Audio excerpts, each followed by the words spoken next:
Hi friends, ನಮಸ್ಕಾರ. ನಿಮ್ಮನ್ನು ಇವತ್ತು ಒಂದೊಳ್ಳೆ ಪ್ಲೇಸಿಗೆ ಕರ್ಕೊಂಬಂದಿದ್ದೀನಿ. ಇವತ್ತಿನ ವಿಡಿಯೋದಲ್ಲಿ ಹಸುಗಳಿಗೆ ಅಂದರೆ ಹಸುಗಳ ಕೊಟ್ಟಿಗೆನಲ್ಲಿ ಆಗ್ತಕ್ಕಂಥ ಒಂದು ರಬ್ಬರ್ ಮ್ಯಾಟ್ನಿಂದ ಏನು ಅನುಕೂಲಗಳಾಗುತ್ತೆ, ಅದರ ಅಡ್ವಾಂಟೇಜಸ್ ಏನು ಮತ್ತು ಯಾವ ರೀತಿ ಬೆನಿಫಿಟ್ ಆಗುತ್ತೆ ಅದರ ಬಗ್ಗೆ ಕಂಪ್ಲೀಟ್ ಮಾಹಿತಿಯನ್ನು ಇವತ್ತು ಈ ವಿಡಿಯೋದಲ್ಲಿ ಗಿರೀಶ್ ಅವರು ತಿಳಿಸ್ಕೊಡ್ತಾರೆ. ಗಿರೀಶ್ ಅವರೇ ಇದ್ರ ಬಗ್ಗೆ ಒಂದು ಕಂಪ್ಲೀಟ್ ಮಾಹಿತಿಯನ್ನು ತಿಳಿಸ್ಕೊಡಿ. ಅದ್ರ ಜೊತೆಗೆ ಕಸ್ಟಮರ್ ಇವತ್ತು ಪ್ರಾಡಕ್ಟ್ನ ಪರ್ಚೇಸ್ ಕೂಡ ಮಾಡಿದ್ದಾರೆ. ಅವರು ಸಾಕಷ್ಟು ದಿನಗಳಿಂದ ಈ ಪ್ರಾಡಕ್ಟ್ನ ಯೂಸ್ ಮಾಡ್ತಿದ್ದಾರಂತೆ. ಅಂದರೆ ಇದಕ್ಕಿಂತ ಮುಂಚೆ 2 ತೊಗೊಂಡೋಗಿದ್ರಂತೆ, ಇವತ್ತು 2 ಎಕ್ಸ್ಟ್ರಾ ತೊಗೊಂಡೋಗಿದ್ದಾರೆ. ಅವ್ರ ಕಡೆ ಕೂಡ ಮಾಹಿತಿಯನ್ನು ಕಲೆಕ್ಟ್ ಮಾಡ್ತೀನಿ. ಸೊ ಫಸ್ಟು ಗಿರೀಶ್ ಅವರು ಇದ್ರ ಬಗ್ಗೆ ಮಾಹಿತಿಯನ್ನು ತಿಳಿಸ್ಕೊಡ್ತಾರೆ. ಗಿರೀಶ್ ಅವರೇ ಹೇಳಿ, ಇದು ಏನು ಪ್ರಾಡಕ್ಟು ಮತ್ತು ಇದು ಏನು ಸೈಜಲ್ಲಿ ಅವೈಲಬಲ್ ಇದೆ ಮತ್ತು ಇದರಿಂದ ಆಗ್ತಕ್ಕಂಥ ಬೆನಿಫಿಟ್ಗಳು ಏನು ಅಂತ. ಸರ್, ಇದು ಬಂದ್ಬಿಟ್ಟು ರಬ್ಬರ್ ಮ್ಯಾಟಿಂದ ಮಾಡೋದು. ಇದು ಕೌ ಮ್ಯಾಟ್ 4x6 ಏನು ಸೈಜು ಅಳತೆ ಸಿಗುತ್ತೆ. ಅಂದರೆ ಒಂದು ಹಸು ಏನು ಅದು ಮಲಗಲಿಕ್ಕೆ ಬೇಕಾಗುವಂಥ ಕಂಫರ್ಟಬಲ್ ಜಾಗಕ್ಕೆ ಬೇಕಾಗಿರೋಂಥ ಸೂಟಬಲ್ ಸೈಜು ಇದಾಗಿದ್ದು 4x6 ಅವೈಲಬಲ್ ಇದೆ. ಇದು ನಿಮಗೆ ಸೈಜು ಥಿಕ್ನೆಸ್ಸಲ್ಲಿ ರಬ್ಬರ್ ಕ್ವಾಲಿಟಿನಲ್ಲಿ ಥಿಕ್ನೆಸ್ಸಲ್ಲಿ ಅವೈಲಬಲ್ ಇರುತ್ತೆ. 17 mm, 19 mm, 23 mm, 16 mm ಈಗೆಲ್ಲ available size depend upon size ಮೇಲೆ, ಡಿಪೆಂಡ್ ಅಪಾನ್ ಅಮೌಂಟ್ ಮೇಲೆ, ಕ್ವಾಲಿಟಿ ಮೇಲೆ ಅವೈಲಬಲ್ ಇದೆ. ನಿಮಗೆ ಇದು ಲಾಕ್ ಸಿಸ್ಟಮ್ ಕೂಡ ಅವೈಲಬಲ್ ಇರುತ್ತೆ. ನೀವೀಗ ಒಂದು ಹಸು ಇನ್ನೊಂದು ಹಸು ಪಕ್ಕದಲ್ಲಿ ಮಲ್ಕೊಂಡಿತ್ತು ಅಂದ್ರೂ ಜಾರದಂಗೆ, ಒಂದು ಹಸುವಿಂದ ಜಾರದಂಗೆ ಎದ್ದಾಳುವಾಗ ಮಲ್ಕೊಳ್ಳುವಾಗ ಜಾರದಂಗೆ ಲಾಕ್ ಸಿಸ್ಟಮ್ ಕೂಡ ಅವೈಲಬಲ್ ಇರುತ್ತೆ. ಕಂಟಿನ್ಯೂಟಿ ಒಂದೇ ಕಡೆಯಿಂದನೂ ಹಸು ಹಾಸಿಗೆ ಥರ ಹಾಸ್ಕೋಬೋದು. ಮತ್ತು ನೀವು ಕೆಳಗಡೆ ಕ್ಲೀನ್ ಮಾಡಬೇಕು ಅಂದ್ರೂ ಕೂಡ ರೋಲ್ ಮಾಡಿಕೊಂಡು ಎತ್ತಿ ವಾಶ್ ಮಾಡಿ ಕೂಡ ಹಾಕ್ಬೋದು. ಇದನ್ನು ಯೂಸ್ ಮಾಡೋದ್ರಿಂದ ಏನಪ್ಪ ಉಪಯೋಗ ಅಂದರೆ, ಫಸ್ಟ್ ಆಫ್ ಆಲ್ ನಂಬರ್ 1 ಹಸುಗಳಿಗೆ ಕೆಚ್ಚಲು ಬಾವು ಆಗಲ್ಲ. ಇದರಿಂದ ಅನುಕೂಲತೆ ಏನೇನಪ್ಪ ಅಂದರೆ, ಫಸ್ಟ್ ಆಫ್ ಆಲ್ ನಂಬರ್ 1 ಹಸುಗಳಿಗೆ ಕೆಚ್ಚಲು ಬಾವು ಅವಾಯ್ಡ್ ಆಗುತ್ತೆ. ಈಗ ನೀವು ಮಾಮೂಲಿ ನೆಲದಲ್ಲಿ ಹಸುಗಳು ಮಲಗಿದಾಗ ಅದರಲ್ಲಿ ಬ್ಯಾಕ್ಟೀರಿಯಾಸ್ ಇರುತ್ತೆ, ಸಗಣಿ ಗಂಜಲ ಅದಲ್ಲೇ ಇರುತ್ತೆ. ಅದ್ರ ಮೇಲೆ ಮಲಗಿದಾಗ ಕೆಚ್ಚಲು ಮುಖಾಂತರ, ಮಳೆ ಮುಖಾಂತರ ಒಳಗಡೆ ಹೋಗಿ ಬ್ಯಾಕ್ಟೀರಿಯಾಗಳು ಕೆಚ್ಚಲು ಬಾವು ಆಗೋ ಚಾನ್ಸಸ್ ಇರುತ್ತೆ ಮೇಜರಾಗಿ. ಇದನ್ನ ಯೂಸ್ ಮಾಡೋದ್ರಿಂದ ಆ ಥರ ಕೆಚ್ಚಲು ಬಾವು ಆಗೋದನ್ನ 99% ಅವಾಯ್ಡ್ ಮಾಡ್ಬೋದು. ನಾವು ಎವ್ರಿ ಡೇ ವಾಶ್ ಮಾಡ್ತಾ ಇರ್ತೀವಿ, ಕೆಚ್ಚಲು ಬಾವು ಆಗಲ್ಲ, ನಂಬರ್ 1. ಮತ್ತು ಇನ್ನೊಂದು ಏನಪ್ಪ ಸಮಸ್ಯೆ, ಇದ್ರಾಗೆ ಅನುಕೂಲತೆ ಏನಪ್ಪ ಅಂದರೆ, ಹಸುಗಳು ಈಗ ಜಾರಲ್ಲ. ಫಸ್ಟ್ ಆಫ್ ಆಲ್ ಈಗ ಏನಾಗುತ್ತೆ ಅಂದರೆ, ಹಸುಗಳು ಅಲ್ಲೇ ಸಗಣಿ ಮಾಡ್ಕೊತವೆ, ಗಂಜ ಒಯ್ಕೊತವೆ, ನೀರು ಮಾಡ್ತವೆ. ಹಸುಗಳು ಈಗ ತುಂಬಿದ ಗರ್ಭ ಆಗಿರುತ್ತೆ. ಆ ಹಸುಗಳಲ್ಲಿ ಏನಾಗುತ್ತೆ, ಅದು ತೂಕ ಜಾಸ್ತಿ ಇರುತ್ತೆ. ಎದ್ದಾಳುವಾಗ, ಕೂರುವಾಗ, ಎದ್ದಾಳುವಾಗ ಹಸುಗಳಿಗೆ ಕಾಲಲ್ಲಿ ಕೆಚ್ಚಲು ಇರುತ್ತೆ. ಆ ಕೆಚ್ಚಲು ಕಿತ್ಕೊಂಡು ಹೋಗೋ ಚಾನ್ಸಸ್ ಇರುತ್ತೆ. ಈ ರಬ್ಬರ್ ಇರೋದ್ರಿಂದ ಆ ಕೆಚ್ಚಲು ಕಿತ್ಕೊಂಡು ಹೋಗಲ್ಲ. ಹಸುಗಳಿಗೆ ಎದ್ದೇಳಲಿಕ್ಕೆ, ಮಲಗಲಿಕ್ಕೆ ಭಾಳ ಕಂಫರ್ಟಬಲ್ ಇರುತ್ತೆ. ಆಮೇಲೆ ಕೂಡ ಈಗ ಕಲ್ಲು ಮೇಲೆ ಮಲಗಿಸಿದ್ರೆ ಜಾರಿ ತುಂಬ ಗರ್ಭ ಆದಾಗ, ತೂಕ ಜಾಸ್ತಿ ಆದಾಗ ಜಾರಿ ಬೀಳೋ ಚಾನ್ಸಸ್ ಇರುತ್ತೆ. ಈ ರಬ್ಬರ್ ಮ್ಯಾಟ್ ಹಾಕೋದ್ರಿಂದ ಆ ಥರ ಯಾವುದೇ ತೊಂದರೆಗಳು, ಜಾರಿ ಬೀಳೋ ಅಂಥದ್ದು ಯಾವುದೇ ಕಾರಣಕ್ಕೂ ಆಗಲ್ಲ. ಇದು ಗ್ರಿಪ್ಪಿಂಗ್ ಯಾವ ರೀತಿ ಇದೆ ತೋರಿಸ್ತೀರಾ? ನೋಡಿ, ಇದು ಗ್ರಿಪ್ಪಿಂಗ್ ಪರ್ಪಸ್. ಇದೇನಪ್ಪ ಅಂದ್ರೆ ಕೆಳಭಾಗನ ಇದು ಕೆಳಭಾಗ, ಇದು ಮೇಲ್ಭಾಗ. ಇದು ಕೆಳಭಾಗದಲ್ಲಿ ಏನಪ್ಪಾ ಅಂದ್ರೆ, ಈ ತರ ಸ್ಲಾಟ್ ಕೊಟ್ಟಿರ್ತಾನೆ. ಯಾವುದೇ ಕಾರಣಕ್ಕೂ ಸ್ಲೈಡಿಂಗ್ ಆಗಬಾರ್ದು, ಈ ಮ್ಯಾಟ್ ಸ್ಲೈಡಿಂಗ್ ಆಗಬಾರ್ದು ಅಂತ ಸ್ಲಾಟ್ ಕೊಟ್ಟಿರ್ತಾನೆ. ಆಮೇಲೆ ಇದಕ್ಕೆ ಲಾಕ್ ಸಿಸ್ಟಮ್ ಕೊಟ್ಟಿರ್ತಾನೆ. ಒಂದಕ್ಕೂ ಇನ್ನೊಂದಕ್ಕೂ ಲಾಕ್. ಹೌದು, ಒಂದು ಮ್ಯಾಟಿಗೂ ಇನ್ನೊಂದು ಮ್ಯಾಟ್ ತಗೊಂಡ್ರು ಇದು ಒಳಗಡೆ ಲಾಕ್ ಆಗುತ್ತೆ. ಯಾವುದೇ ಕಾರಣಕ್ಕೂ ಜಾರಲ್ಲ. ಒಂದು ಮ್ಯಾಟು ಜಾರಲ್ಲ. ಕಂಟಿನ್ಯೂಟಿ ಹಸುಗಳನ್ನ ಕೂಡ ನೀವು ಮಲಗಿಸಬಹುದು. ಅಂದ್ರೆ ಈ ಒಂದು ಮ್ಯಾಟ್ ಪರ್ಟಿಕ್ಯುಲರ್ ಒಂದು ಹಸುಗೆ ಆಗುತ್ತಾ ಇದು? ಈ ಒಂದು ಮ್ಯಾಟ್ 4x6 ಇದೆ. ಈ ಸೈಜ್ ಅಲ್ಲಿ ಒಂದು ಹಸು ಕಂಫರ್ಟಬಲ್ ಆಗಿ ಮಲಗಬಹುದು, ಆರಾಮಾಗಿ ಮಲಗಬಹುದು. ಒಂದು ಹಸುಗೆ ಈ ಮ್ಯಾಟ್ ಆಗುತ್ತೆ. ಜೊತೆಗೆ ಈ ರೀತಿ ಲಾಕ್ ಸಿಸ್ಟಮ್ ಕೂಡ ಇರುತ್ತೆ. ನೀವು ವಾಶ್ ಮಾಡ್ಲಿಕ್ಕೆ ಬೇಕಾದ್ರೆ ಲಾಕ್ ತಕೊಂಡು ಕೂಡ ವಾಟರ್ ವಾಶ್ ಕೂಡ ಮಾಡ್ಕೋಬಹುದು. ಎವ್ರಿ ಡೇ ನಿಮ್ಗೆ ಯಾವ ಟೈಮಲ್ಲಿ ಕಂಫರ್ಟಬಲ್ ಇರುತ್ತೋ ಆ ಟೈಮಲ್ಲಿ ವಾಶ್ ಮಾಡ್ಕೋಬಹುದು. ಸರಿ. ಇದು ಯಾವ ಒಂದು MM ನಲ್ಲಿ ಬರುತ್ತೆ ಮತ್ತೆ ಏನು ಸೈಜ್ ಅಂದ್ರೆ ಇಷ್ಟೇ ಸೈಜಾ ಅಥವಾ ಕ್ವಾಲಿಟಿ ಏನಾದರೂ ಹೇಳ್ತೀರಾ? ಇದರಲ್ಲಿ ಡಿಪೆಂಡ್ ಅಪಾನ್ ಸೈಜ್ ಇರುತ್ತೆ. 17 mm ಇರುತ್ತೆ, 19 mm ಇರುತ್ತೆ, 23 mm ಇರುತ್ತೆ. ಈ ಸೈಜಲ್ಲಿ ಅವೈಲಬಲ್ ಇರುತ್ತೆ. ನಿಮಗೆ different upon size MM change ಆದಂಗೆ ಕೂಡ ಅಮೌಂಟ್ ಕೂಡ ಚೇಂಜ್ ಆಗುತ್ತೆ. ಇದು ಎಷ್ಟು MM? ಇದು ಬಂದ್ಬಿಟ್ಟು 17 mm ಬರುತ್ತೆ, 19 mm ಬರುತ್ತೆ. ಇದು ಬಂದ್ಬಿಟ್ಟು 19 mm ಇದೆ, ಅವೈಲಬಲ್ 19 mm. ನಿಮ್ಮ ಪ್ರಕಾರ ಒಳ್ಳೆ MM ಅಂದ್ರೆ ಯಾವ ಸೈಜಿನ ಬೆಟರ್? 19 mm is better. ಯಾಕೆ ಅಂದರೆ, ಈಗ 17 mm ಹಾಕಿದ್ರೆ ಏನಾಗುತ್ತೆ, ಹಸುಗಳಿಗೆ ಬೇಗ ಹಾಳಾಗುತ್ತೆ. ರಬ್ಬರ್ ಮ್ಯಾಟ್ ಕ್ವಾಲಿಟಿ ಅಷ್ಟು ಕ್ವಾಲಿಟಿ ಬರಲ್ಲ. 19 mm is good quality and ಬೇಗ ಹಾಳಾಗಲ್ಲ. ನೀವು ಲೈಫ್ ಲಾಂಗ್ ಇಯರ್ ಇದನ್ನ ಯೂಸೇಜ್ ಮಾಡಬಹುದು. ಇನ್ನು 23 mm ಆಗ್ಬೋದಲ್ಲ ಅಂತ ನೀವು ಕೇಳ್ಬೋದು. ಬಟ್ ಏನಾಗುತ್ತೆ ಅಂದ್ರೆ, 23 mm ನಿಮಗೆ ಯೂಸ್ ಓಕೆ, ಹಸುಗಳಿಗೆಲ್ಲ ಪರ್ಫೆಕ್ಟ್ ಇರುತ್ತೆ. ಬಟ್ ನಾವು ಯೂಸ್ ಮಾಡ್ಲಿಕ್ಕೆ ಹೆವಿ ಆಗುತ್ತೆ. ನಾವು ವಾಶ್ ಮಾಡ್ಬೇಕಾದ್ರೆ, ಎತ್ತಾಡಬೇಕಾದ್ರೆ ಎನಿ ಟೈಮ್ ಇದನ್ನ ಇಬ್ರು ಆರಾಮಾಗಿ ಹ್ಯಾಂಡ್ಲಿ ಮಾಡಬಹುದು.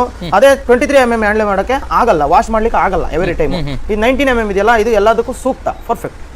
ಓಕೆ, ಈಗ ಹಂಗಂದ್ರೆ 19 mm ಬೆಟರ್ ಅಂತ ಹೇಳ್ತೀರಾ ನೀವು? ಹೌದು.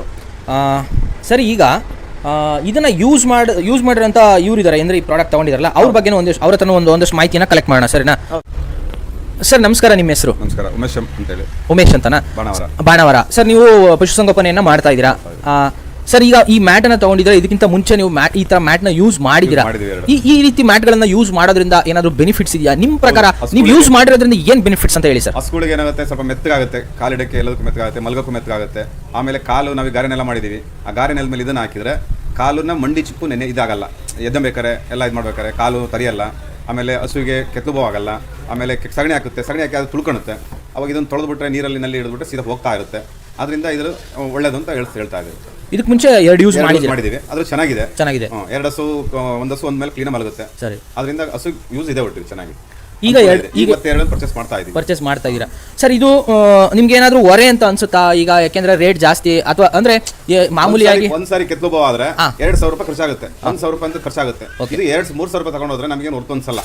ಯಾಕೆಂದ್ರೆ ಅದು 1-2 ಸರಿ 3 ಸರಿ ತಿಂಗಳಿಗೆ 1-2 ಸರಿ ಹೋಯ್ತು ಅಂದ್ರೆ ನಮ್ ದುಡ್ಡು ಅಲ್ಲೇ ಹೋಗಿರುತ್ತೆ. ಇದು ತಗೊಂಡೋದಷ್ಟು ಒಂದು ಕೈ ಕಾಲು ಏನಾದ್ರು ಟಚ್ ಆದು, ಕಾಲು ಏನಾದ್ರು ಏಟ್ ಆಯ್ತು, ಒಂದು ಮಲೆಗೇಟ್ ಆಯ್ತು, ಆ ತರ ಏನಾರು ಆದಾಗ ದುಡ್ಡಲ್ಲೇ ಹೋಗಿರುತ್ತಲ್ಲ, ಅದರಿಂದ ಹಾಕೋದ್ರಿಂದ ನನಗೆ ಗೊತ್ತಿದೆ. ಅಂದ್ರೆ ನೀವು ಹಸುಗಳು ಸೇಫ್ಟಿಯನ್ನ ನೋಡ್ತಾ ಇದ್ದೀರಾ ಮತ್ತೆ ಸುರಕ್ಷತೆ ನೋಡ್ತಾ ಇದ್ದೀರಾ. ಈಗ ಬರೀ ದುಡ್ಡನ್ನೇ ಮುಖ್ಯ ಅಂತ ಅನ್ನೋಂತವ್ರಿಗೆ ಇದಲ್ಲ ಅಂತ ಅನ್ಸುತ್ತೆ. ಒಟ್ಟಲ್ಲಿ ಕಾಸ್ಟ್ ಏನಿಲ್ವಲ್ಲ, ಒಟ್ಟು ಮಾಡ್ಬೋದು, ತಗೊಬೋದು, ಹಾಕ್ಬೋದು. ಹಸುಗಳು ಚೆನ್ನಾಗಿರುತ್ತೆ, ಆಮೇಲೆ ತೊಳೆಯಕ್ಕೆ ಈಸಿ ಇರುತ್ತೆ, ಆಮೇಲೆ ಮಣ್ಣಾಗೋದಿಲ್ಲ, ಶೆಡ್ ಕ್ಲೈನ್ ಚೆನ್ನಾಗಿರುತ್ತೆ. ಶೆಡ್ ಇದು ಹಾಕ್ಬೋದು. ಹಾಕಿದ್ರೆ ಮಾಮೂಲಿ ಕೊಟ್ಟಿಗೆ ಮನೆಯವರು ಇದನ್ನ ಬಳಸ್ಬೋದು, ಯಾರು ಬಳಸ್ಬೋದು. ಗುಂಡಿ ಪಂಡಿ ಇರುತ್ತಾ, ಸ್ವಲ್ಪ ಮಣ್ಣು ಹಾಕ್ಬಿಟ್ಟು ಅಡಿಲಿ, ಅಥವಾ ಸ್ವಲ್ಪ ಕಲ್ಲು ಏನಾರು ಹಾಕ್ಬಿಟ್ಟು ಅದ್ರ ಮೇಲೆ ಇದನ್ನ ಹಾಕ್ಬೋದು. ಹಾಕಿದ್ರೆ ಇದ್ರ ಮೇಲೆ ಏನೂ ಆಗಲ್ಲ. ಅಡಿಲಿ ಒಂದು ಹಸುಗೆ 3,000 ಖರ್ಚು ಬರುತ್ತೆ. ಇದು ಎಷ್ಟು ವರ್ಷಗಳ ಕಾಲ ಬರ್ಬೋದು ಡ್ಯೂರೇಬಿಲಿಟಿ ಅಂದ್ರೆ ಇರುತ್ತೆ? ಬಟ್ ಅದು ಬಳಸಿದಂಗೆ ಪ್ರಾಬ್ಲಮ್ ಏನಿಲ್ಲ, ಒಟ್ಟು ಕಟ್ ಆಗಲ್ಲ, ಅದು ತೂತಾಗಲ್ಲ, ಒಟ್ಟು ಚೆನ್ನಾಗಿರುತ್ತೆ ಅಷ್ಟೇ. ಅಂದ್ರೆ ನೀವು ಬಳಸಿದ್ರಲ್ಲ ಈ ಮುಂಚೆ 2 ತಗೊಂಡೋಗಿದ್ರಲ್ಲ, ಅದು ಎಷ್ಟು ವರ್ಷ ಆಯ್ತು? ಅಲ್ಲಿ ಹೆಚ್ಚು ಕಡಿಮೆ ಒಂದು ವರ್ಷ ಆಯ್ತು. ಅದೇನು ಆಗಿಲ್ಲ, ಹಂಗೆ ಇದೆ. ಒಟ್ಟು ಏನೋ ಪ್ರಾಬ್ಲಮ್ ಆಗಿಲ್ಲ. ಇನ್ನು ಮತ್ತೆ 2 ತಗೊಂಡೋಗಿದ್ದೀರಾ. ದುಡ್ಡೇ ಮುಖ್ಯ ಅಂತಂದವ್ರಿಗೆ ಅಲ್ಲ, ದುಡ್ಡು ಇದು 3,000 ರೂಪಾಯಿ ಲೆಕ್ಕ ಅಲ್ಲ ಅವರಿಗೆ. ಹಸು ಒಂದ್ಸರಿ ಕೆತ್ತೋದ್ರೆ 2,000 ಹೋಗುತ್ತೆ. ದುಡ್ಡು ಜಾಸ್ತಿ ಆಗುತ್ತೆ ಅಂದ್ರೆ ಈಗ ಅಡಿ ಸಿಮೆಂಟ್ ಸ್ವಲ್ಪ ಲೈಟ್ ಹಾಕೊಂಡ್ಬಿಟ್ಟು ಅದ್ರ ಮೇಲೆ ಒಂದು ಇದನ್ನ ಹಾಕಿದ್ರೆ ಮೆತ್ತಗಾಗುತ್ತೆ, ಹಸುಗಳಿಗೆ ಚೆನ್ನಾಗಿರುತ್ತೆ. ಮಲ್ಗೋದು ಹಸರಿಗೆ ಕಷ್ಟ ಮೇಲೆ ಮಲ್ಗೋದ್ಕೇನೆ ಹಸು ದುಡ್ಡು ಉಳಿಯುತ್ತೆ, ಯೂಸ್ ಮಾಡ್ಬೋದು. ಈ ಕಲ್ಲಿಗೆ ಕೊಡಬೇಕು, ರೇಟ್ ಜಾಸ್ತಿ ಇರುತ್ತೆ ಕಲ್ಲಿನ ರೇಟ್ ಎಲ್ಲ. ಅದ್ರ ಮೇಲೆ ಇದು ಮಣ್ಣು ಹಾಕ್ಬಿಟ್ಟು ಕ್ಲೀನಾಗಿ ಬಂದೋಬಸ್ತ್ ಮಾಡಿಬಿಟ್ಟು ಅದ್ರ ಮೇಲೆ ಹಾಕಿದ್ರು ಹೊರತಿರುತ್ತೆ. ಬಳಕೆಯಿಂದ ಅನುಕೂಲಗಳು ಇದೆ ಅಂತ ಹೇಳ್ತೀರಾ? ಕೆತ್ತುಭವ ಸ್ಟಾರ್ಟ್ ಆಗಲ್ಲ. ಇದು ಸಗಣಿ ಮೇಲೆ ಮಲಗಲ್ಲ. ಸೊ ಸಗಣಿ ಮೇಲೆ ಮಲಗಿ ಮಳೆಗೆಲ್ಲ ಸಗಣಿ ನಡುತ್ತೆ. ಮತ್ತೆ ಬೆಳಿಗ್ಗೆ ಅದಕ್ಕೆ ಹಾಲು ತೊಳಿಬೇಕು, ಕೆತ್ತು ತೊಳಿಬೇಕು. ಸ್ಪೀಡಲ್ಲಿ ಕೆತ್ತೊಳಕ್ಕಾಗಲ್ಲ, ಹಂಗೆ ಹಾಲು ಹಾಕ್ಬಿಡ್ತಾರೆ, ಹಾಲೆಲ್ಲ ಗಲೀಜು ಬರುತ್ತೆ. ಇದ್ರಾಗೆಲ್ಲ ನೀರು ಹಿಡಿದ್ಬಿಟ್ಟು ಹೋಗ್ತಾ ಇರುತ್ತೆ ಕ್ಲೀನಾಗಿ. ಸರಿ ವೀಕ್ಷಕರೇ, ಇದು ಇವರು ಬಳಕೆ ಮಾಡಿರುವಂಥ ಬಳಕೆದಾರರ ಮಾಹಿತಿ ಆಗಿತ್ತು. ನೀವು ಕೂಡ ಕಮೆಂಟ್ ಮಾಡ್ಬೋದು, ಮೆರಿಟ್ಸ್ ಡಿಮೆರಿಟ್ಸ್ ನೀವೇನಾದರೂ ಯೂಸ್ ಮಾಡ್ತಿದ್ದೀರಾ ಅಂತಂದ್ರೆ ಈ ಪ್ರಾಡಕ್ಟ್ನ ಬಗ್ಗೆ ನೀವು ಕೂಡ ಮಾಹಿತಿಯನ್ನು ತಿಳಿಸ್ಬೋದು. ಮತ್ತೆ ಈಗ ಈ ಪ್ರಾಡಕ್ಟ್ನ ಇಲ್ಲಿಂದ ಪರ್ಚೇಸ್ ಮಾಡಿದ್ದಾರೆ ಅಂತ ಹೇಳ್ತಾರೆ. ಗಿರೀಶ್ ಅವ್ರ ಬಗ್ಗೆ ನಿಮಗೆ ಏನು ಅನ್ಸುತ್ತೆ? ಇವರ ಒಂದು ಅಂಗಡಿ ಬಗ್ಗೆ ನಿಮ್ಮ ಅಭಿಪ್ರಾಯ ಏನು? ಯಾವ ರೀತಿ ಪ್ರಾಡಕ್ಟ್ಗಳನ್ನ ಕೊಡ್ತಾರೆ ಅಂತ ಅನ್ಸುತ್ತೆ? ಬಂದ್ವಿ, ಒಂದು ಮಾಹಿತಿ ತಗೊಂಡು ಅವ್ರ ಈ ತರ ಎಲ್ಲ ಹೇಳಿದ್ರು. ನಾವು ಆ ರೀತಿಯಾಗಿ ನಾವು ತಗೊಂಡೋಗಿ ಯೂಸ್ ಮಾಡ್ತಾ ಇದೀವಿ. ಪರವಾಗಿಲ್ಲ, ಚೆನ್ನಾಗಿ ತಗೊಂಡಿದೀವಿ, ಚೆನ್ನಾಗಿರೋ ಮೆಟೀರಿಯಲ್ ಕೊಡ್ತಾರೆ, ಒಳ್ಳೆ ಚೆನ್ನಾಗಿದೆ. ಆ ತರ ಮಿಷನ್ ತಗೊಂಡೋಗಿದ್ದೀವಿ. ಅಲ್ಲಿ 1 ವರ್ಷ ಆಯ್ತು. ನಾವು ಕಮ್ಮಿ ತಗೊಂಡೋಗಿದ್ದು ಸ್ಟಾರ್ಟಿಂಗ್ ಅಲ್ಲಿ ಅಂತೇಳಿ. ಈಗ ಮತ್ತೆ ದೊಡ್ಡದನ್ನು ಪರ್ಚೇಸ್ ಮಾಡಬೇಕು ಅಂತ ಇದೀವಿ. ಇನ್ನು ಈಗ ಗಿರೀಶ್ ಅವರು ಒಳ್ಳೆ ಕ್ವಾಲಿಟಿ ಪ್ರಾಡಕ್ಟ್ ಕೊಡ್ತಾರೆ ಅಂತ ಅನ್ಸುತ್ತೆ. ಸರ್ವಿಸ್ ಕೊಡ್ತಾರೆ. ನಾವು ಬಂದಾಗ ಫೋನ್ ಮಾಡಿದ್ರೆ ಫೋನ್ ಕಂಟೆಂಟ್ ಮಾಡ್ತಾರೆ. ಏನು ಪ್ರಾಬ್ಲಮ್ ಇಲ್ಲ, ಚೆನ್ನಾಗಿಲ್ಲ, ಕ್ಲೀನ್ ಮಾಡ್ತಾರೆ. ಬಂದಾಗಲೂ ಅಷ್ಟೇ ಕ್ಲೀನ್ ಮಾತಾಡ್ಸಲ್ಲ, ಕ್ಲೀನ್ ಕೊಡ್ತಾರೆ. ಆನ್ಲೈನ್ ಡೆಲಿವರಿನೂ ಕೂಡ ಕೊಡ್ತಾರೆ. ಒಟ್ಟಾರೆ ನಾವು ನೋಡ್ದಂಗೆ ನಾನು ತುಂಬಾ ಸಲ ನೋಡಿದೀನಿ, ಗಿರೀಶ್ ಅವರು ಗ್ರಾಹಕರಿಗೆ ಫ್ರೆಂಡ್ಲಿ ಆಗಿದ್ದಾರೆ, ಗ್ರಾಹಕರನ್ನ ಚೆನ್ನಾಗಿ ಮಾತಾಡಿಸ್ತಾರೆ. ಸೊ ಅದಕ್ಕೋಸ್ಕರನೇ ಒಳ್ಳೆ ಬಿಸ್ನೆಸ್ ಆಗ್ತಿದೆ. ನೀವು ಯಾರೇ ಆಗಿರ್ಬೋದು, ಕಾಲ್ ಮಾಡಿ ಅಂತಾನೆ ಒತ್ತಾಯ ಮಾಡ್ತಿಲ್ಲ, ಯಾರೇ ಆಗಿರ್ಬೋದು. ಗಿರೀಶ್ ಅವರು ಕಸ್ಟಮರ್ ಫ್ರೆಂಡ್ಲಿ, ತುಂಬಾ ಚೆನ್ನಾಗಿ ಮಾತಾಡಿಸ್ತಾರೆ. ಪ್ರೈಸಿಂಗ್ ಅಲ್ಲೂ ಕೂಡ ಚೆನ್ನಾಗಿ ಡಿಸ್ಕೌಂಟ್ ಮಾಡ್ತಾರೆ, ಒಳ್ಳೆ ಮೆಟೀರಿಯಲ್ ನ ಕೂಡ ಕೊಡ್ತಾರೆ. ನೋಡಿ ಸ್ನೇಹಿತರೆ, ಇದಿಷ್ಟು ಅಂದ್ರೆ ಕೌ ಮ್ಯಾಟ್ ಅಂದ್ರೆ ಹಸುಗಳಿಗೆ ಆಗ್ತಕ್ಕಂಥ ಮ್ಯಾಟ್ ನ ಬಗ್ಗೆ ಮಾಹಿತಿ ಆಗಿತ್ತು. ಹೆಚ್ಚಿನ ಮಾಹಿತಿ ಬೇಕು ಅಂತಂದ್ರೆ ನಾನು ಡಿಸ್ಕ್ರಿಪ್ಷನ್ ಅಲ್ಲಿ ಕೊಟ್ಟಿರ್ತೀನಿ, ಹೆಚ್ಚಿನ ಕಾಂಟ್ಯಾಕ್ಟ್ ನಂಬರ್ ಕೊಟ್ಟಿರ್ತೀನಿ. ನೀವು ಕಾಂಟ್ಯಾಕ್ಟ್ ಮಾಡಿ ಕ್ಲಿಯರ್ ಮಾಹಿತಿಯನ್ನು ನೀವು ತಿಳ್ಕೊಬಹುದು. ಮತ್ತಷ್ಟು ಪ್ರಾಡಕ್ಟ್ಗಳನ್ನ ತಿಳಿಸ್ಕೊಡ್ಲಿದ್ದಾರೆ ಗಿರೀಶ್ ಅವರು. ರೈತರಿಗೆ ಅನುಕೂಲ ಆಗ್ತಕ್ಕಂಥ ಪ್ರಾಡಕ್ಟ್ಗಳು, ಎಲ್ಲ ಪ್ರಾಡಕ್ಟ್ಗಳ ಬಗ್ಗೆ ಕಂಪ್ಲೀಟ್ ಆಗಿ ಮುಂದೆ ಸೀರೀಸ್ ಮಾಹಿತಿ ಸಿಗ್ತಾ ಹೋಗುತ್ತೆ. ಅದರದೇ ಆದ ಒಂದು ಸ್ಪೆಷಲ್ ಪ್ಲೇ ಲಿಸ್ಟ್ ಅನ್ನ ಮಾಡ್ತೀವಿ.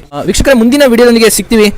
ನೋಡ್ತಾ ಇರಿ ನಮ್ಮ ಚಾನಲ್ನ. ಹಾಗೆ ಲೈಕ್ ಮಾಡಿ, ಶೇರ್ ಮಾಡಿ, ಮತ್ತೆ ಸಬ್ಸ್ಕ್ರೈಬ್ ಮಾಡಿ. ವಿಡಿಯೋನ ಫೇಸ್ಬುಕ್ ಆಗಿರ್ಬೋದು ಮತ್ತೆ ಯೂಟ್ಯೂಬ್ ಆಗಿರ್ಬೋದು, 2 ಕಡೆಗಳಲ್ಲಿ ಅಪ್ಲೋಡ್ ಮಾಡೋದಕ್ಕೆ ಪ್ರಯತ್ನ ಪಡ್ತೀವಿ. ಸಾಧ್ಯವಾದಷ್ಟು ನಿಮ್ಮ ಸಪೋರ್ಟ್ ಈಗ ಇರಲಿ ಅಂತ ಹೇಳ್ತಾ ವಿಡಿಯೋನ ಮುಗಿಸ್ತಾ ಇದೀವಿ. Thank you.